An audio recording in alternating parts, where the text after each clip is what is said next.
السلام عليكم ورحمة الله وبركاته. أسعد الله أوقاتكم بكل خير. خاص في شخص واحد او مجموعه فنانين في فنان واحد. بالبدايه انا اديك اياها على بلاطه.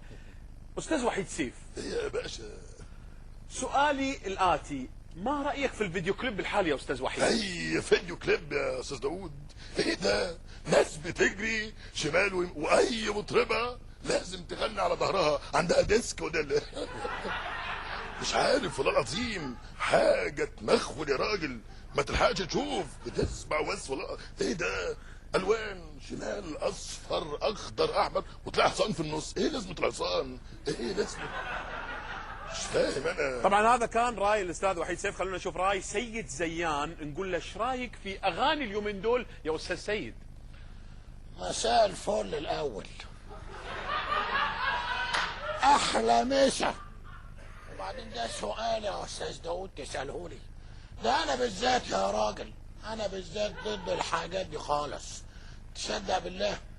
وشرف اي فيديو كليبس يا راجل، ده دي فيديو من غير.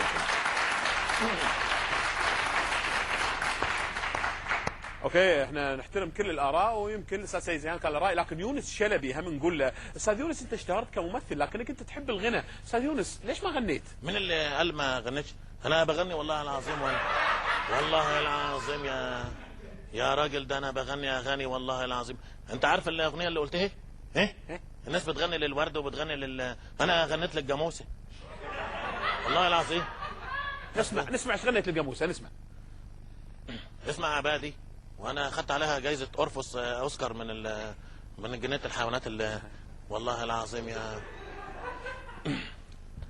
جاموسه راحت تقابل جاموسه، جاموسه راحت تقابل جاموسه، ما لقيتهاش جاموسه يا عيني لقيتها بقره عملت اكياج.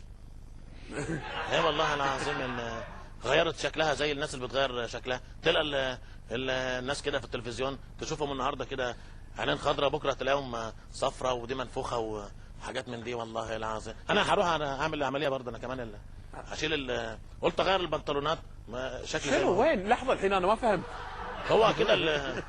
هو كده البتاع طبعا اللي بيعملوه. يونس شلبي معروف بادوار الكوميديه، ولكن نسال الان السؤال موجه للاستاذ عادل ادهم، ونقول له: ليه ارتبط اسمك بادوار الشر؟ اي شر؟ انا ملاك يا استاذ. الناس اللي خلوني شر، في الشارع طلع الشر، في البيت طلع الشر، في الشغل طلع الناس بتشرب شر النهارده، مش شربات شر يا استاذ. حاولنا كثير ان احنا نتصل في الاستاذ محمد رضا، لكن موبايله ما بيردش. ايه يا استاذ محمد؟ ياسر ايه يا جدعان؟ وهذه النعمه الشريفه الموبايلات، والدنيا مقلوبه والخطوط. حياتكم الله معلمين.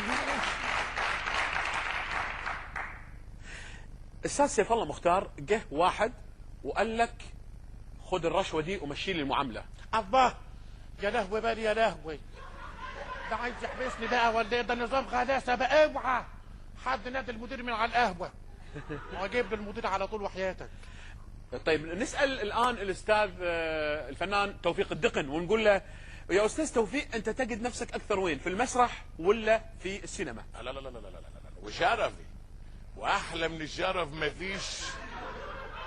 بلاقي نفسي في الهدوم يا استاذ. اي والله اي مسرح دلوقتي يا استاذ، العمليه بقت بيزنس وحياتك بيزنس، مش كده ولا ايه يا اكسلانس؟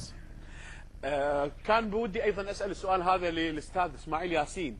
استاذ اسماعيل ياسين، بغيت اساله، بغيت اقول له: برجك ايه؟ هل تؤمن بالابراج؟ لا والنبي يا اخوي الله يرضى عليك، انا برجي ابراج الكويت. والنبي.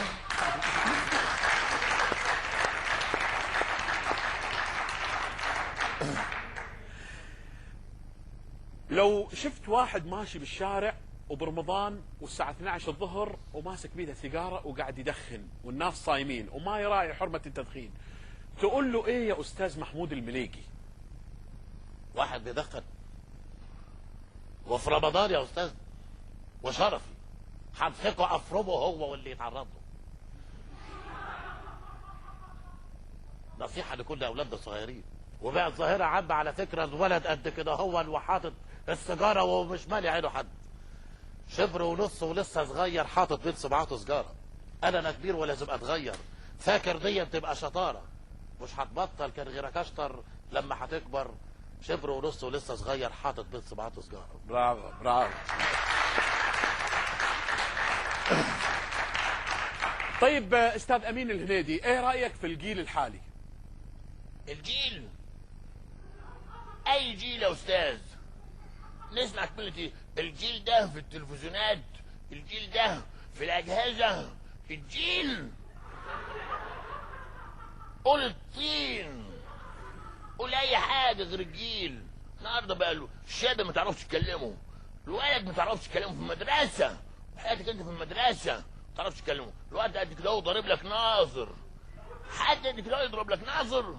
ده انا كنت في ثانوية عامة بجري من مدرس، بجري، وفي الاجازة كمان مش ايام الدراسة.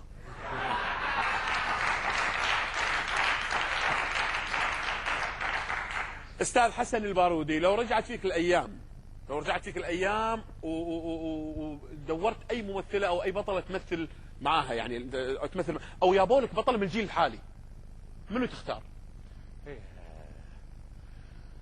واطيعوا الله والرسول واولي الامر منكم. اسمع يا داود يا ابني، دلوقتي البطل اللي هتقف قدامي يا لابسه لك يا لابسه الباضي يا حبيب قلبي، وانا راجل كبير وما اقدرش اوقف من الفتنه. هعمل معروف، بلاش الادوار اللي هقفها مع بنت من البنات اليومين دول. اوكي. استاذ علي الشريف، الان السؤال موجه للاستاذ علي الشريف. الاستاذ علي الشريف نقول له مين بيعجبك من مطربين اليومين دول، او ايه رايك فيهم؟ على النعمة من نعمة ربي ما يملى عيني اي مطرب، لان الراجل صوت احسن من صوتهم. وما رضيتش يعني كلهم بيجوا في التلفزيون، اللي انا باجي في البوتاجاز والتلفزيون كل الاجهزه اللي في البيت. ايه اللي بيضايق الاستاذ حسن عابدين وايه اللي بيفرحه؟ يا ابني بيضايق ايه وبيفرح ايه؟ النهارده ما عادش في حاجه تفرح. الحاجه الوحيده اللي بتفرحني ان انا اشوف السرير وانام. ده حتى الكوابيس، يا نهار اسود، جابوا لي الضغط يا راجل، جابوا لي الضغط هيموتوني. جيل وشباب ومشاكل وشغل يا 84 ساعه بشتغل في اليوم ومش مكفي. السؤال الان موجه للاستاذ محمد نجم، ونقول له ايه رايك في الدراما الخليجيه يا استاذ محمد نجم؟ دراما؟ خلاص بقت دراما. اللي انت بتشوفه ده دلوقتي بقى يالا انا شفيق ابن عبد ربه دراما. بقى النهارده عياط نسميه دراما، طول المسلسل دراما بنسموه دراما، عياط وصراخ. اقول لك على حاجه، المخرج بعيط كمان. طبعا كانت